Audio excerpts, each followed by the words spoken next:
તાપી જિલ્લા રાષ્ટ્રીય સ્વયંસેવક સંઘ દ્વારા સયાજી મેદાન ખાતે તાપી હુંકાર કાર્યક્રમ યોજાયો। 1200થી વધુ સ્વયંસેવકો દ્વારા વ્યારાનગરમાં પથ સંચાલન કરવામાં આવ્યું। રાષ્ટ્રીય સ્વયંસેવક સંઘ દ્વારા વ્યારા ખાતે તાપી હુંકાર નામે સ્વયંસેવકોના એકત્રીકરણનો કાર્યક્રમ વ્યારા સયાજી મેદાન ખાતે યોજાયો હતો।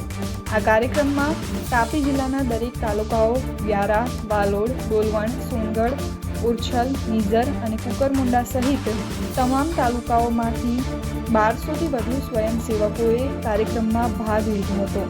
આ કાર્યક્રમમાં મુખ્ય મહેમાન તરીકે બિલીમોરા નવનાથ ધામના સંત પરમ પૂજ્ય શ્રી છોટેદાદા તથા RSSના પશ્ચિમ ક્ષેત્રના કાર્યવાહ બાલાસાહેબ ચૌધરી ઉપસ્થિત રહ્યા હતા। દેવેન્દ્ર ગાવકર રાષ્ટ્રીય સ્વયંસેવક સંઘ દક્ષિણ ગુજરાત જે પ્રાંત છે એના કાર્યવાહની જવાબદારી। સંઘ 1925 થી શરૂ થયો છે। સંઘનો શરૂઆતથી જ એક ઉદ્દેશ્ય સ્પષ્ટ છે કે હિન્દુના હિતમાં કામ કરવું। આજે અનેક ભ્રમણાઓ વિશ્વમાં ફેલાઈ રહી છે। સંઘ એટલે મુસ્લિમ વિરોધી, સંઘ એટલે ક્રિશ્ચન વિરોધી। મુસ્લિમ અને ક્રિશ્ચનોનો વિરોધ કર્યો નથી। સંઘ એક જ કામ કરે છે, એ હિન્દુ હિતમાં કામ કરે છે। આજે ઘણા લોકોમાં ચર્ચા હતી કે તાપી જિલ્લામાં આજે રાષ્ટ્રીય સ્વયંસેવક સંઘનું શક્તિ પ્રદર્શન થશે, પરંતુ સરસંઘ ચાલક ડૉક્ટર મોહનજી ભાગવત એવું કહે છે કે સંઘ ક્યારેય શક્તિ પ્રદર્શન કરતો નથી, કારણ પ્રદર્શન ત્યારે જ થાય છે જ્યારે આપણે કોઈના વિરોધમાં કામ કરતા હોઈએ છીએ। સંઘ ક્યારેય કોઈના વિરોધમાં કામ કરતો નથી। આજે જે અહીંયા કાર્યક્રમ થયો જેમાં 1100થી વધુ સ્વયંસેવકો તાપી જિલ્લાના અંતરિયાળ ગામોથી અહીંયા ઉપસ્થિત થયા છે, એ શક્તિનું પ્રદર્શન નહોતું, એ કેવલ અને કેવલ શક્તિનું દર્શન હતું। ભારત માતા કી જય।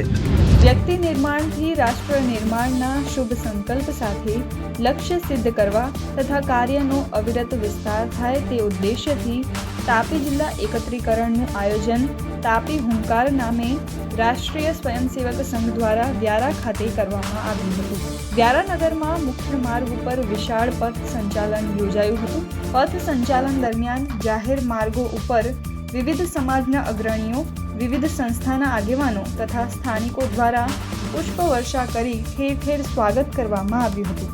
મુખ્ય અતિથિ દ્વારા આશીર્વચન પરમ પૂજ્ય શ્રી છોટેદાદાએ સૌપ્રથમ તો જય શ્રી રામ, ભારત માતા કી જય, વંદે માતરમ જેવા જય ઘોષ સાથે હુંકાર કરવામાં આવ્યો હતો। આજના દિવસે તાપી જિલ્લામાં હુંકાર એ યુવાનોને ઉત્સાહિત કરવા માટે, ઉર્જાવાન બનાવવા માટે રાષ્ટ્રીય સ્વયંસેવક સંઘ દ્વારા એક કાર્યક્રમ કરવામાં આવ્યો અને આવા કાર્યક્રમો હુંકારના રૂપમાં કે લલકારના રૂપમાં થતા રહે એ બહુ જરૂરી છે, કારણ કે સમાજની અંદર અનેક ઘણા પડકારો થતા હોય છે અને આજે આપણે જોઈએ છીએ કે સૌથી મોટો પડકાર એ ધર્મ પરિવર્તન છે। અને ધર્મ પરિવર્તન કરાવીને આપણા સમાજને ઓછો કરીને આપણા સમાજમાંથી જે માણસ બળ છે તે ઓછું કરવું અને આ રીતે આપણા સમાજને નબળો પાડવો, જે આ એક ષડયંત્ર છે એ આજનું નથી, અનેક વર્ષો જૂનું છે, જેને આપણે ડિવાઇડ એન્ડ રૂલની આપણે નીતિ કહીએ છીએ। અને આ રૂલની નીતિમાંથી જો આપણે બહાર નીકળવું હોય તો અવશ્ય દરેક જણાએ મનથી પરિપક્વ થવું જોઈએ, સમજથી પરિપક્વ થવું જોઈએ, પોતાના ધર્મને, પોતાના સનાતન ધર્મના કર્તવ્યને સમજવું જોઈએ અને ધર્મ પરિવર્તન જેવી આ ખરાબ પ્રવૃત્તિ કે જે આપણને હાનિ પહોંચાડે છે, આપણા જીવનને, કુટુંબને હાનિ પહોંચાડે, તેનાથી આપણે દૂર રહી શકીએ।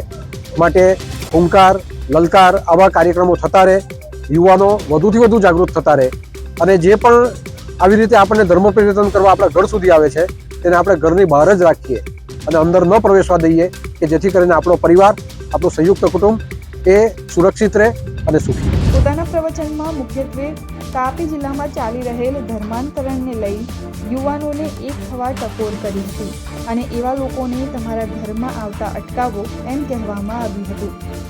આદિવાસીઓ હિન્દુ નથી એવા ફેલાઈ રહેલા ભ્રમ બાબતે તેમણે જણાવ્યું કે બંનેની પૂજા પદ્ધતિ એક છે। જળ, જંગલ, જમીન અને પ્રકૃતિને પૂજતા આવ્યા છે, ત્યારે અલગ કેવી રીતે હોઈ શકે એમ જણાવ્યું હતું। અંગ્રેજો દ્વારા લાવવામાં આવેલા ધર્મને જાકારો આપી સનાતન ધર્મને અપનાવવા અનુરોધ કર્યો હતો।